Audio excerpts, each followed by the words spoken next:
नमस्कार दोस्तों, मैं हूं सुयश राजपूत और आप सभी का स्वागत है हमारे इस YouTube चैनल पर। जिला परिदर्शन की इस कड़ी में आज हम कवर्धा जिले के बारे में विस्तृत, सूक्ष्म और गहन अध्ययन करने वाले हैं। तो आइए देखते हैं कि कवर्धा जिले में कौन-कौन से विशिष्ट अनछुए तथ्य हैं। मैकल पर्वत श्रृंखला के पार एवं सकरी नदी के तट पर स्थित कवर्धा अपने भीतर हैहवंशी और नागवंशियों के विस्तृत इतिहास को समाहित करने के साथ-साथ वर्तमान छत्तीसगढ़ के विकास में भी अपनी महती भूमिका निभा रहा है। सन 1998 में सिंहदेव समिति की सिफारिशों के पश्चात एक जिले का गठन हुआ जिसे हम कवर्धा जिले के नाम से जानते हैं। सिंहदेव समिति ने अपनी सिफारिश में 9 जिलों के गठन की अनुशंसा की थी, जिसमें से एक जिला यह कवर्धा भी है।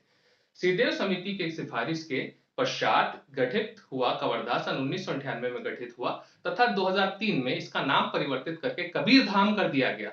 तो आइए सबसे पहले जानने का प्रयत्न करें कि इस नाम परिवर्तन के पीछे की पृष्ठभूमि क्या रही है।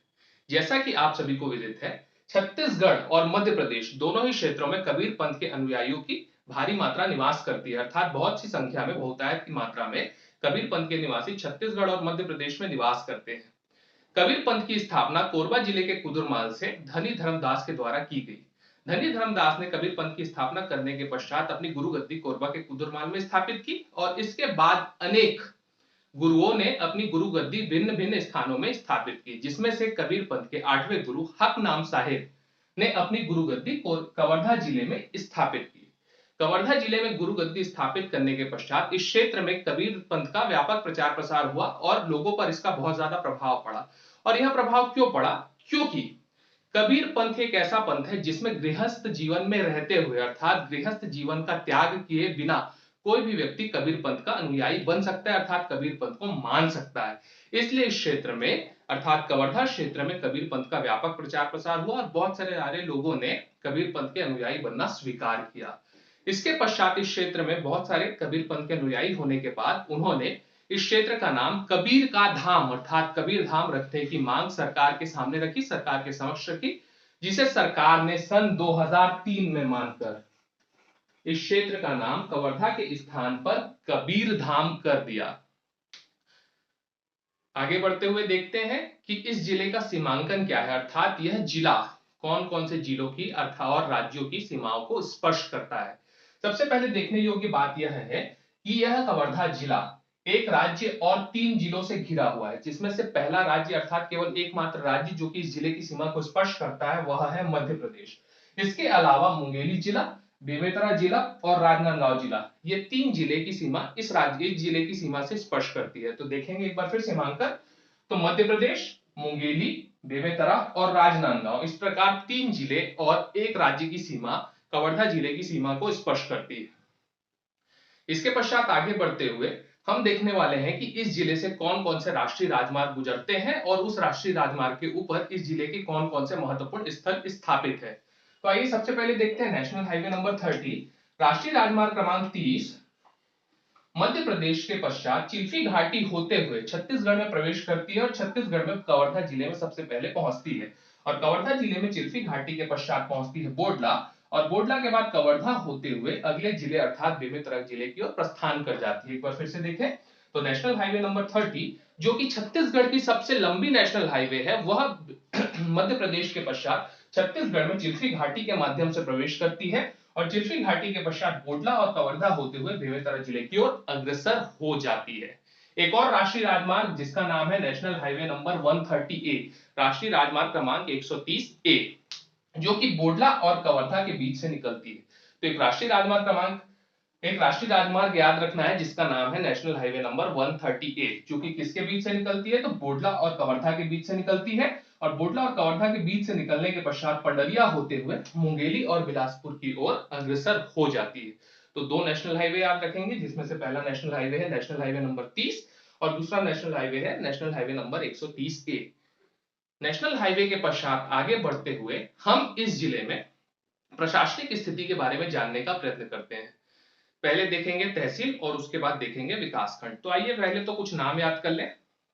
पहला नाम है बोडला जो कि नेशनल हाईवे नंबर 30 में, तो बोडला, कवर्धा, ऊपर पंडरिया, नीचे सहसपुर लोहारा। एक बार फिर से बोडला, कवर्धा, ऊपर पंडरिया, नीचे सहसपुर लोहारा और एक और नाम याद रखना है रेंगा खारकला। एक बार फिर से बोडला, कवर्धा, ऊपर पंडरिया, नीचे सहसपुर लोहारा और रेंगा खार कला।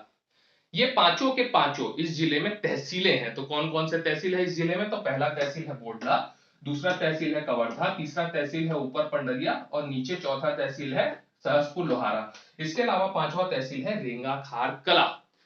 अब ध्यान रखने योग्य बात यह है कि इस जिले में 5 तहसील तो है, लेकिन रेंगा खार कला विकास खंड नहीं है। उसके अलावा बाकी चारों के चारों विकास खंड है। तो कौन कौन से 4 विकास खंड?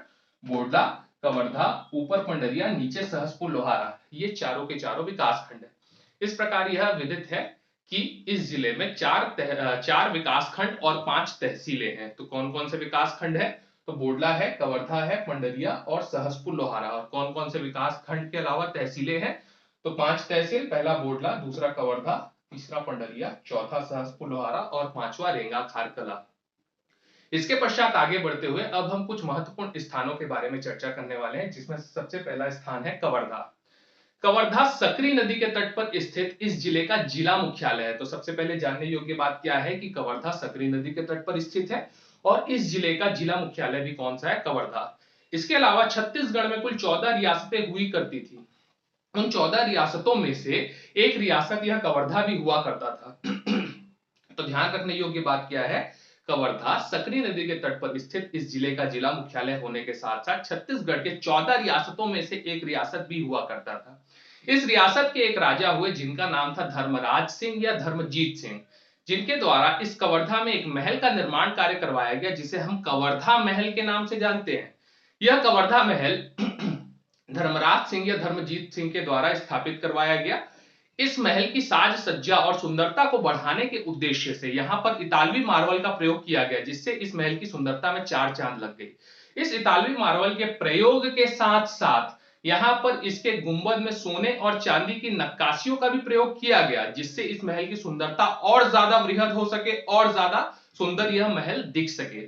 इसके अलावा इस महल के बाहर इन्होंने एक दरवाजे का निर्माण कार्य करवाया, स्वागत द्वार का निर्माण कार्य करवाया, जिसे हम हाथी दरवाजा के नाम से जानते हैं। यह हाथी दरवाजा इस महल की सुंदरता को बढ़ाने में अपना योगदान देती आ रही है।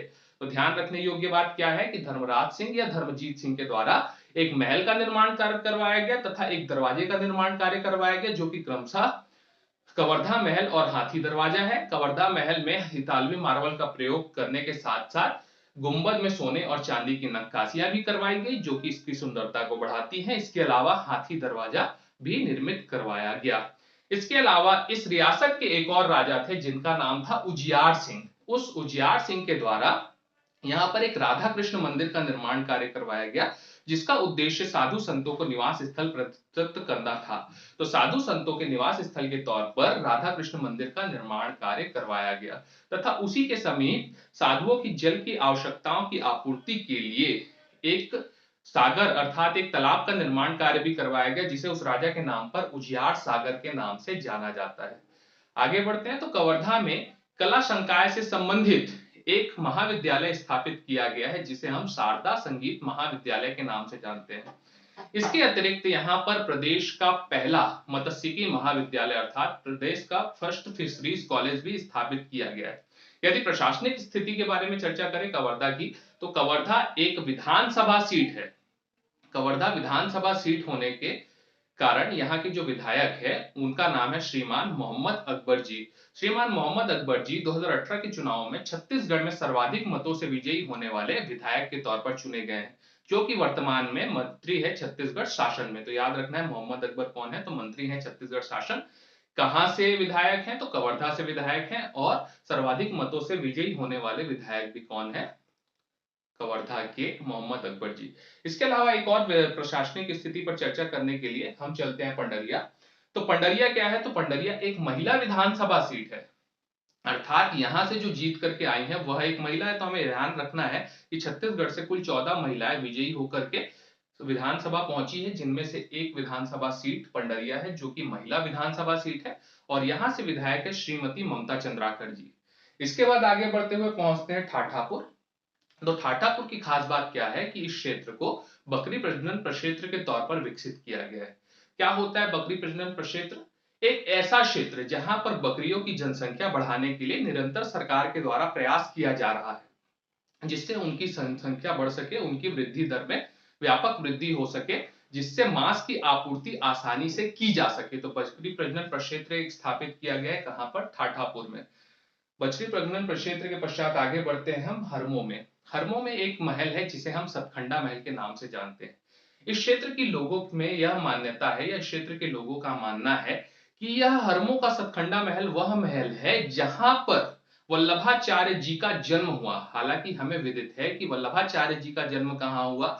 चंपारण में हुआ, इसलिए हमें इस तथ्य को छोड़ना है और केवल यह याद रखना है कि सतखंडा महल कहां है, तो कवर्धा जिले में है। और किस स्थान पर है? तो हरमो में। तो याद रखना है हरमो में सतखंडा महल।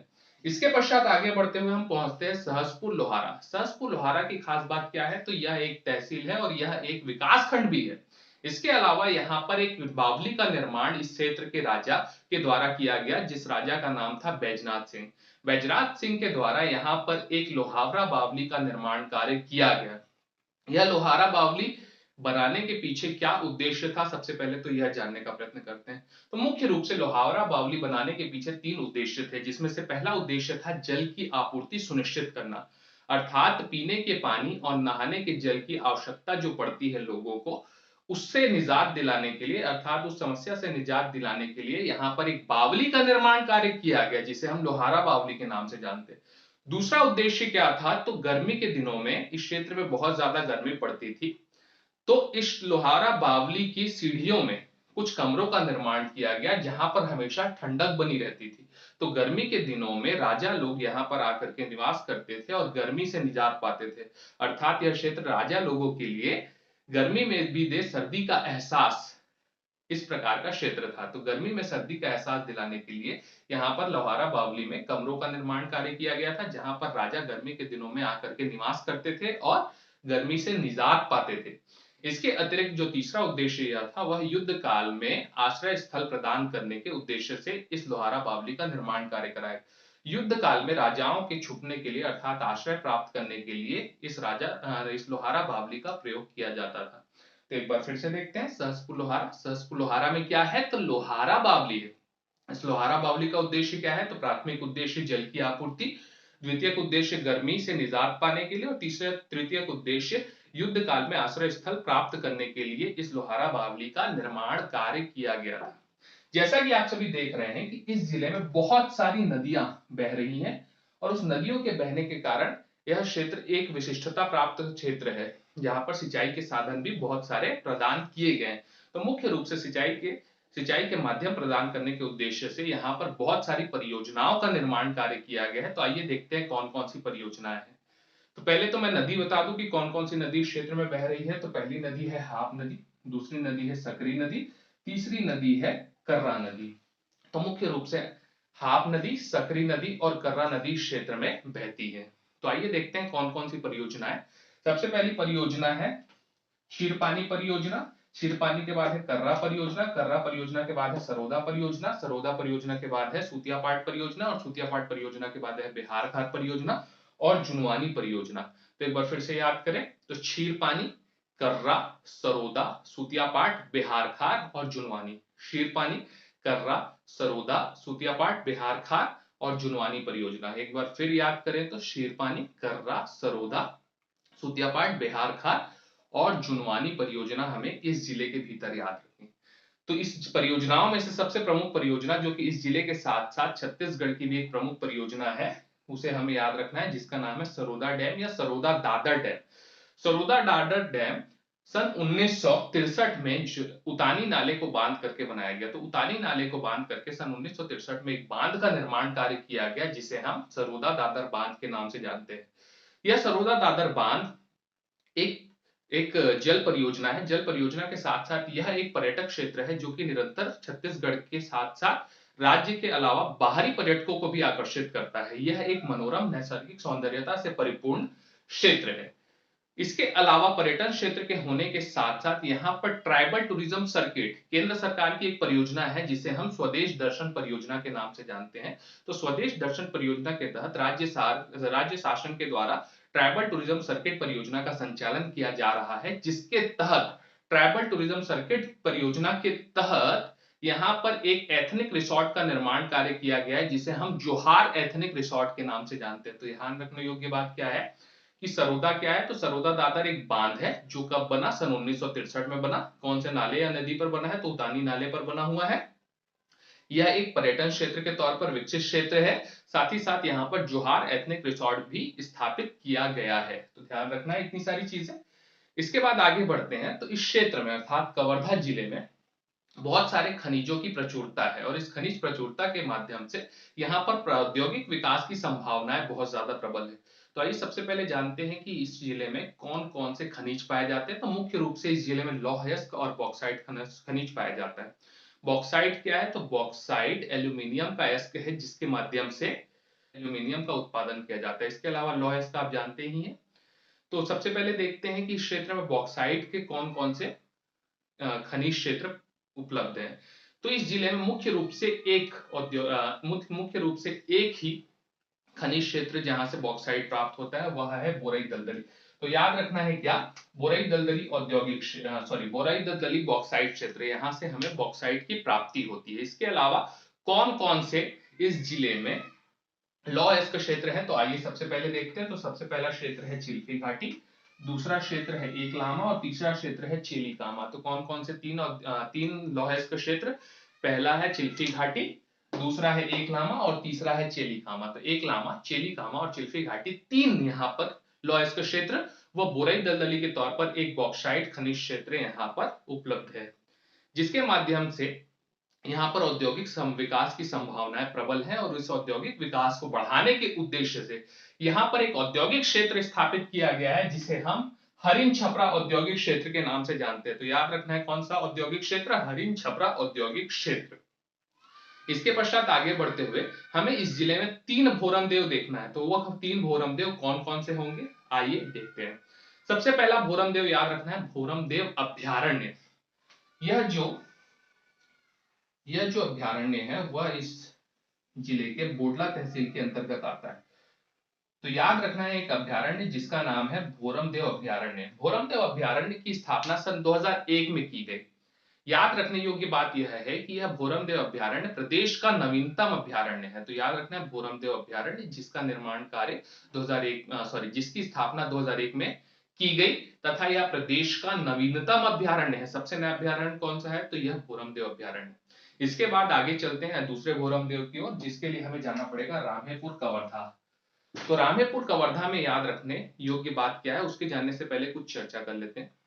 जैसा कि मैंने आपको बताया कि यह क्षेत्र मैकल पर्वत श्रृंखला के पाद पर स्थित है। तो मैकल पर्वत श्रृंखला की उपस्थिति के कारण इस पूरे के पूरे दुर्ग संभाग में काली मिट्टी की प्रचुरता पाई जाती है और काली मिट्टी की प्रचुरता गन्ने के उत्पादन के लिए बहुत ज्यादा महत्वपूर्ण होती है। तो काली मिट्टी पाए जाने के कारण इस क्षेत्र में गन्ने की प्रचुरता पाई जाती है अर्थात गन्ने की प्रचुर उत्पादन होती है। काली मिट्टी की प्रचुरता पाए जाने के कारण इस क्षेत्र में गन्ने का उत्पादन बहुतायत मात्रा में होता है और गन्ने के उत्पादन बहुतायत मात्रा में होने के कारण इस पूरे के पूरे संभाग में शक्कर का उत्पादन भी बहुत ज्यादा होता है, जिसका सीधा सीधा तात्पर्य है कि इस क्षेत्र में बहुत सारे शक्कर कारखाने लगेंगे। तो पूरे के पूरे दुर्ग संभाग में 3 शक्कर कारखाने, पूरे छत्तीसगढ़ में 4 शक्कर कारखाने हैं जिसमें से 3 शक्कर कारखाने केवल इसी संभाग के भीतर है और जिसमें से 2 शक्कर कारखाने इस जिले के भीतर है। तो आइए जानने की कोशिश करते हैं कौन कौन से 2 शक्कर कारखाने इस जिले के भीतर है। तो पहले शक्कर कारखाने के लिए हमें चलना है रामेपुर कवर्धा। तो रामेपुर की खास बात यह है कि यहाँ पर प्रदेश का पहला शक्कर कारखाना जिसे हम भोरमदेव सहकारी शक्कर कारखाने के नाम से जानते हैं। तो कौन सा शक्कर कारखाना, भोरमदेव सहकारी शक्कर कारखाना, जिसकी स्थापना सन 2002-2003 में की गई। तो सन 2002-2003 में स्थापित भोरमदेव सहकारी शक्कर कारखाना प्रदेश का पहला सहकारी शक्कर कारखाना है, जहां से निकलने वाले अपशिष्ट पदार्थ अर्थात गन्ने की खोई के तौर पर जो अपशिष्ट पदार्थ निकलता है उस अपशिष्ट पदार्थ से इस क्षेत्र में अर्थात रामेपुर कवर्धा के भोरमदेव सहकारी शक्कर कारखाना में 6 मेगावाट विद्युत का उत्पादन भी किया जा रहा है। तो ध्यान रखना है क्या, भोरमदेव सहकारी शक्कर कारखाना कहां पर स्थित है, तो रामेपुर कवर्धा में। कब स्थापित किया गया, तो 2002-2003 में स्थापित किया गया। प्रदेश का पहला शक्कर कारखाना है। इसके अलावा यहां से अपशिष्ट पदार्थ गन्ने की खोई जो कि अपशिष्ट पदार्थ के तौर पर निकलता है उससे 6 मेगावाट विद्युत का उत्पादन भी किया जा रहा है। इसके पश्चात आगे बढ़ते हैं पंडरिया जिले के बिसेसरा। अगर हम शक्कर कारखाने की बात करते हैं तो प्रदेश का पहला शक्कर कारखाना रामहेपुर में है, जबकि प्रदेश का नवीनतम शक्कर कारखाना भी इसी जिले में है जो कि बिसेसरा में, जिसका नाम है सरदार वल्लभ भाई पटेल सहकारी शक्कर कारखाना। तो ध्यान रखना है, सरदार वल्लभ भाई पटेल सहकारी शक्कर कारखाना, जिसकी स्थापना सन 2016 में की गई, 2016 में स्थापित यह प्रदेश का नवीनतम शक्कर कारखाना है। जैसा कि हमने देखा, रामहेपुर में अपशिष्ट पदार्थ गन्ने की खोई से 6 मेगावाट विद्युत का उत्पादन किया जा रहा है। ऐसी ही योजना हमारी पंडरिया बिसेसरा के सरदार वल्लभ भाई पटेल सहकारी शक्कर कारखाने में भी है, जहां से हम 14 मेगावाट विद्युत का उत्पादन करने वाले हैं। और यह योजना भावी योजना है जो कि निरंतर प्रगति कर रही है और जल्द ही हम इस लक्ष्य को भी प्राप्त कर लेंगे, जिसके माध्यम से 14 मेगावाट विद्युत का उत्पादन यहां से संभव हो पाएगा। बढ़ते हैं आगे। दो भोरमदेव हो गया। दो भोरमदेव के बाद अगले भोरमदेव के लिए हमें चलना है चौरागांव छपरी। चौरागांव छपरी बोडला तहसील में स्थित एक गांव है, जहां पर तीसरा भोरमदेव अर्थात भोरमदेव मंदिर स्थापित है। भोरमदेव मंदिर की स्थापना फणी नागवंशी शासक गोपाल देव के द्वारा 1089 ईस्वी में की गई। 1089 ईस्वी में मुख्य रूप से एक मंदिर का निर्माण कार्य किया गया, जो कि वास्तविकता में एक शिव जी का मंदिर है, और इसका नामकरण गोड़ आदिवासियों के देवता भोरमदेव के नाम पर भोरमदेव मंदिर किया गया। भोरमदेव मंदिर की बाह्य दीवारों पर यौन संसर्गों से संबंधित महत्वपूर्ण क्रियाएं उत्कीर्ण की गई हैं, अर्थात यहाँ पर बहुत ही बारीकी से कलाकृतियों को उकेरा गया है, जिसके कारण इस क्षेत्र को अर्थात इस मंदिर को कला क्षेत्र के नाम से या कला तीर्थ के नाम से भी जानते हैं। इसके अलावा जैसा कि हम सभी को विदित है, मध्य प्रदेश के खजुराहो में एक मंदिर है जहां पर भी इसी प्रकार की कलाकृतियां उकेरी गई हैं। तो उसके आधार पर इस भोरमदेव को छत्तीसगढ़ के खजुराहो की उपमा दी गई है। आइए पहले तो जानने का प्रयत्न करें कि ये महत्वपूर्ण क्रियाएं इस मंदिर के बाहर क्यों उत्कीर्ण की गई या इसके पीछे की पृष्ठभूमि क्या है। जैसा कि हम सभी को विदित है, जब कभी भी हम मंदिर जाते हैं तो देवी देवता की आराधना के लिए जाते हैं, और देवी देवता की आराधना, देवी देवताओं की पूजा के लिए मन साफ होना, चित्त साफ होना बहुत ज्यादा आवश्यक है। तो हमारे भीतर यौन कुंठाएं बहुत ज्यादा भरी होती हैं। इस यौन कुंठाओं को हम मंदिर के बाहर ही रख करके आए, इस उद्देश्य से मंदिरों के बाहर यौन संसर्ग स्थापित किए जाते हैं, जिससे जब कभी भी हम मंदिर के बाहर पहुंचे तो हम उन यौन क्रियाओं को देख करके हमारे भीतर की जितने भी यौन कुंठाएं हैं, यौन इच्छाएं हैं, उन सभी का त्याग हम वहीं पर कर दें, और उसके पश्चात मंदिर के भीतर शांत चित्त शांत मन से प्रवेश करें और देवी देवताओं की पूजा आराधना बहुत ही शांत मन से कर सके। इस कारण यहाँ पर इस प्रकार की कलाकृतियां उस जमाने में उकेरी जाती थी। बढ़ते हैं आगे। इस भोरमदेव के बाजू में ही एक और महल है जिसे हम छेरकी महल के नाम से जानते हैं। यह छेरकी महल भी फणी नागवंशी शासकों के द्वारा 14वीं शताब्दी में स्थापित किया गया। यहां से निरंतर बकरी की गंध आने के कारण इस क्षेत्र का नाम छेरकी महल पड़ा, तथा कुछ जन किंवदंतियों के अनुसार कालांतर में इस मंदिर के देखभाल की जिम्मेदारी या इस महल के देखभाल की जिम्मेदारी एक छेरी चरवाहे को दी गई, जिस कारण इस क्षेत्र का नाम छेरकी महल पड़ा। छेरकी महल क्या है? तो छेरकी महल मुख्यतः शिव जी का मंदिर है। इसके पश्चात आगे बढ़ते हुए हम पहुंचते हैं छेरकी महल के बाद ही एक और जगह है जिसका नाम है मड़वा महल।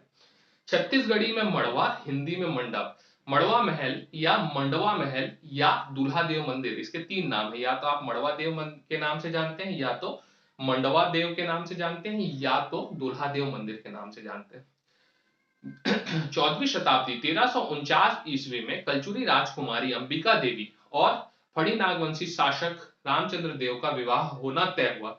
इस विवाह की संपन्नता के लिए, इस विवाह को संपन्न कराने के लिए 16 खंभों वाले एक मंडप का निर्माण कार्य करवाया गया, जिसे ही हम मड़वा महल के नाम से जानते हैं, तथा कालांतर में यहाँ पर शिव जी की मूर्ति स्थापित की गई। तो कलचुरी राजकुमारी अंबिका देवी और फणी नागवंशी शासक रामचंद्र देव के विवाह के लिए एक 16 खंभों वाले मंडप का निर्माण कार्य किया गया, जिसे ही हम किस नाम से जानते हैं? मड़वा महल के नाम से जानते हैं। इसके अतिरिक्त यहां पर एक अभिलेख की भी प्राप्ति हुई है, जो कि 1349 का अभिलेख है, जिसे हम मड़वा महल अभिलेख के नाम से जानते हैं। यह मड़वा महल अभिलेख किस चीज से संबंधित है? तो फणी नागवंश से संबंधित है, और इस मड़वा महल अभिलेख में फणी नागवंशियों के वंशावली की जानकारी प्राप्त होती है। तो ध्यान रखने योग्य बात क्या है, मड़वा महल क्या है, तो मड़वा महल एक शिव जी का मंदिर है तथा प्रारंभिक तौर पर देखा जाए तो यह एक मंडप है जिसका जो कि कलचुरी राजकुमारी अंबिका देवी और रामचंद्र देव के विवाह के लिए बनाया गया था। यहाँ पर एक अभिलेख की प्राप्ति हुई है जिसे हम मड़वा महल अभिलेख के नाम से जानते हैं तथा इस मंदिर के बाह्य दीवारों में भी कुछ चीजें या कुछ कलाकृतियां उकेरी गई है जिसका संबंध मुख्य रूप से सामाजिक सामाजिक शारीरिक और यौन समस्याओं से है। अगर जैसा कि आप सभी को विदित है, विवाह होने के पश्चात यदि कुछ समस्या होती है रामचंद्र देव और अंबिका देवी को तो उसके निदान की जानकारी इन्हें मड़वा महल के दीवालों से मिल सकती थी। तो मड़वा महल के दीवार में क्या उत्कीर्ण किया गया है, तो मुख्य रूप से शारीरिक मानसिक और यौन कुंठाओं से संबंधित शारीरिक मानसिक और यौन क्रियाओं से संबंधित समस्याओं का समाधान मड़वा महल के बाह्य दीवारों पर उकेरा गया है जिससे शादी के पश्चात राजकुमारी अंबिका देवी और रामचंद्र देव के बीच कुछ समस्या उत्पन्न होने पर उसका निदान वो इन दीवालों से प्राप्त कर सके। इसके पश्चात आगे बढ़ते हैं। जैसा कि आप सभी को विदित है कि मैकल पर्वत श्रृंखला का विस्तार छत्तीसगढ़ में है और छत्तीसगढ़ में विस्तार होने के साथ साथ कवर्धा जिले में भी इसका विस्तार है। तो इस मैकल पर्वत श्रृंखला की चोटियां बहुत सारी चोटियां हैं जिसमें से सबसे ऊंची चोटी है बदरगढ़ चोटी जिसकी ऊंचाई है 1176 मीटर। बदरगढ़ चोटी जो कि 1176 मीटर ऊंचा है मैकल पर्वत श्रृंखला का सबसे ऊंची चोटी है। मैकल पर्वत श्रृंखला की सबसे ऊंची चोटी बदरगढ़ चोटी कवर्धा जिले में स्थित है जिसकी ऊंचाई 1176 मीटर है। इसके बाद आगे चलते हैं कुछ पुरातात्विक स्थलों की तरफ जिसमें से एक का नाम है पचराही और दूसरे का नाम है बकेला। ये दोनों के दोनों पुरातात्विक स्थल हाप नदी के तट पर स्थित है। तो आइए सबसे पहले जानने का प्रयत्न करें बकेला के बारे में। हाप नदी के तट पर स्थित बकेला एक पुरातात्विक स्थल है। यहां से महापाषाणकालीन साक्ष्यों की प्राप्ति हुई है और महापाषाणकालीन साक्ष्यों के साथ साथ यहां से 51 फीट की काले ग्रेनाइट की जैन धर्म के 23वें तीर्थंकर पार्श्वनाथ जी की प्रतिमा की भी प्राप्ति हुई है जिसे स्थापित कर इस क्षेत्र को जैन धार्मिक स्थल के तौर पर भी विकसित किया जा रहा है। तो ध्यान रखने योग्य बात क्या है, बकेला एक पुरातात्विक स्थल है, हाप नदी के तट पर स्थित है जहां से महापाषाणकालीन साक्ष्यों की प्राप्ति हुई है तथा जैन धर्म से संबंधित 23वें तीर्थंकर पार्श्वनाथ जी की प्रतिमा 51 फीट की प्रतिमा भी यहां से प्राप्त हुई है जिसके फलस्वरूप यह क्षेत्र एक जैन धार्मिक स्थल के तौर पर विकसित हो रहा है। इसके पश्चात आगे बढ़ते हैं, पहुंचते हैं पचराही। तो पचराही भी हाप नदी के तट पर स्थित एक पुरातात्विक स्थल है जहां से शिव जी, हनुमान जी और गणेश जी की मूर्तियों की प्राप्ति हुई है। तो किसकी किसकी मूर्तियों की प्राप्ति हुई है, तो गणेश जी की, हनुमान जी की और शिव जी की मूर्तियों की प्राप्ति हुई है। इसके अलावा यहां से 15 करोड़ वर्ष पूर्व मोलास्का प्रजाति के जलीय जीव जंतुओं के जीवाश्म की भी प्राप्ति हुई है। तो क्या याद रखना है, 15 करोड़ वर्ष पूर्व के मोलास्का प्रजाति के जलीय जीव जंतुओं की प्राप्ति हुई है। एक व्यक्ति थे जिनका नाम था कनिंघम। उनके अनुसार 18वीं शताब्दी से पूर्व इस पचराही में कंकालिन माता का मंदिर हुआ करता था जिस कारण इस क्षेत्र को कंकालिन पचराही के नाम से भी जाना जाता था। तो किस नाम से जाना जाता था, कंकालिन पचराही के नाम से जाना जाता था। इसके अतिरिक्त भोरम देव से और पचराही से कुछ साक्ष्यों की समांगता पाई जाती है और यह साक्ष्य जोगी मकरध्वज के बारे में। तो जोगी मकरध्वज कौन थे, इसको जानने के लिए हमें छत्तीसगढ़ के इतिहास को खंगालना होगा। जैसा कि आप सभी को विदित है कि मैंने पहली लाइन में कहा कि यह जिला जो है वंशी अर्थात कलचुरी वंश और नागवंशी फणी नागवंशी शासकों के इतिहास से जुड़ा हुआ है अर्थात इतिहास को अपने भीतर समाहित किए हुए है, अपने भीतर आत्मसात किए हुए है। तो कलचुरी जो थे मुख्य रूप से फणी नागवंशी जो थे उनके सामंत थे। कलचुरियों के सामंत कौन थे, तो फणी नागवंशी थे। तो फणी नागवंशी कलचुरियों की अधिसत्ता स्वीकार करते थे, इस कारण इस क्षेत्र में कलचुरियों का इतिहास भी जुड़ा हुआ दिखाई देता है। तो कलचुरी वंश के एक शासक थे, प्रमुख शासक, जिनका नाम था जाजलदेव प्रथम। वह जाजलदेव प्रथम इसी मकरध्वज जोगी के साथ तीर्थाटन पर गए थे और कभी लौट करके नहीं आए। तो उसी मकरध्वज जोगी के बारे में जानकारी इस पचराही और इस भोरम देव से प्राप्त होती है। इसी के साथ आज का वीडियो यहीं पर समाप्त करते हैं। उम्मीद है आपको बहुत सारे तथ्यों के बारे में जानकारी हुई होगी और मिलते हैं अगले वीडियो तक में। तब तक के लिए धन्यवाद।